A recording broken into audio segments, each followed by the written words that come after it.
దేవుని నామానికి మహిమ కలుగును గాక. నేటి దినపు వాగ్దానంతో మేము ముందుకు రావడానికి ప్రభు సహాయం చేస్తా ఉన్నాను పిల్లరా. ఇర్మియా గ్రంథం 31వ అధ్యాయం 24వ వచనం.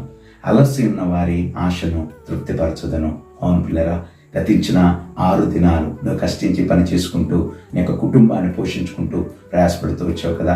ఈ దినాన్న, విశ్రాంతి దినాన్న దేవుని యొక్క సన్నిధికి ప్రభు మిమ్మల్ని ఆహ్వానిస్తూ ఉన్నారు.